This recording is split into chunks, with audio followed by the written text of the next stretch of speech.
जातिवाद सबसे बड़ा श्राप। दोस्तों, ऐसा मैं क्यों कहा हूँ ये सुन के आप लोग ज़रूर चौंके होंगे, लेकिन मैं दोस्तों आप लोगों को बता दूँ कि आए दिन भारत के अंदर जातिवाद सबसे बड़ा श्राप बन गया है, क्योंकि जितने भी मामले आ रहे हैं जातिगत मुद्दा बन के आ रहा है। हर रोज़ कहीं न कहीं दो जात आपस में भिड़ रहे हैं, दोनों जात अपने आप को सर्वश्रेष्ठ साबित करने के लिए लड़ रहे हैं। मतलब देश को लग रहा है कि डुबा के ही छोड़ेगा। और देश का तो छोड़िए, खासकर बिहार में तो और ज़्यादा हो रहा है, बिहार और यूपी के आसपास। दोस्तों, अभी मैं 2025 का आंकड़े बता रहा हूँ, जैसा कि मुझे मीडिया के रिपोर्ट्स के मुताबिक मुझे पता चला है कि 2025 में कितने जातिगत मुद्दे आए हैं, जो जाति झड़प हुई है एक जाति दूसरे जाति से।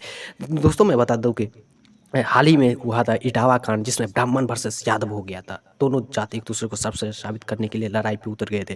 फिर हाल ही में हुआ था सिवान कांड, जिसमें राजपूत vs भूमिहार हुआ था, जिसमें राजपूत के 3 लोगों को मार दिया गया भूमिहार के द्वारा, जो शराब का मामला था।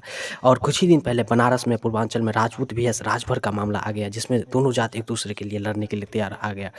इसी साल 2025 में ही जहानाबाद में विवाह के दौरान पासवान vs यादव हो गया, जिसमें बारात निकलने के दौरान मारपीट हो गया। और दोस्तों, मैनपुरी में उत्तर प्रदेश में यादव वर्सेस दलित का मामला आया, जिसमें भी दो जात एक दूसरे के कट्टर विरोधी हो गए। इसमें मैं बता दूं कि एटा जिले में ठाकुर vs दलित में इसी साल झड़प हुई है। मतलब हर एक जात एक दूसरे से लड़ रहे हैं, सर्वश्रेष्ठ साबित करने के लिए लड़ रहे हैं। मतलब लग रहा है कि देश को, राज्य को डुबा के ही छोड़ेगा ये लोग। क्योंकि आखिर जात में रखा क्या है? सबसे पहले तो सरकार को ये जाति ही हटा देना चाहिए, जाति सूचक शब्द ही हटा देना चाहिए, ताकि किसी को पता ही नहीं चले कि कौन किस जात का है। जाति सूचक शब्द ही हटा देना चाहिए, ताकि सभी में समानता रहे, ऊंच नीच का भाई खत्म हो जाए। क्योंकि सर्वश्रेष्ठ साबित करने के लिए सब अपने आप का जाति का वर्चस्व दिखाने के लिए लड़ रहे हैं आए दिन। आज के डेट में देखा जाए तो जितने बेरोजगारी से नहीं मर रहे हैं, महंगाई से नहीं मर रहे हैं, बीमारी से नहीं मर रहे हैं, उससे ज़्यादा बंदूक से मर रहे हैं, नफ़रत से मर रहे हैं। तो इस चीज़ को ख़त्म करने की ज़रूरत है। मोदी जी तो बाहर के दुश्मनों के लिए अपनी व्यवस्था टाइट कर लिया है, लेकिन देश के अंदर जो दुश्मन है उसको और तान कसने की ज़रूरत है। क्योंकि देश के अंदर किसी में एकता है ही नहीं, सब एक दूसरे से लड़ रहे हैं, और यही ज़रूरी है कि एकता बनाए रखें। इसके लिए सख्त से सख्त कानून आना चाहिए, ताकि सभी को सबक सिखा सके।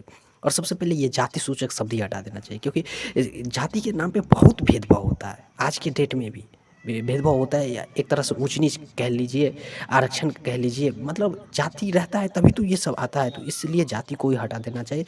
मतलब आज के डेट में देखा जाए कि यदि किसी अस्पताल में कोई मरीज मर रहा है, यदि उसे खून की ज़रूरत है, तो उस वक्त वो खून ले लेता है, क्योंकि उस वक्त उसे नहीं चाहिए कि किस जाति का है किस जाति का। उस वक्त उसे अपना फ़ायदा रहता है, तो वो खून ले लेता है। रोड पे किसी को पैसा गिरा रहता है, तो ये नहीं सोचता है कि फलाने का है कि ढिमकाने का है कि दलित का है कि पिछड़ा का है, तो उस वक्त उठा लेंगे। मतलब जहाँ फ़ायदे की बात रहती है वहाँ उठा लेते हैं, लेकिन बाद में मतलब नाम के लिए ये जातिवाद होता है।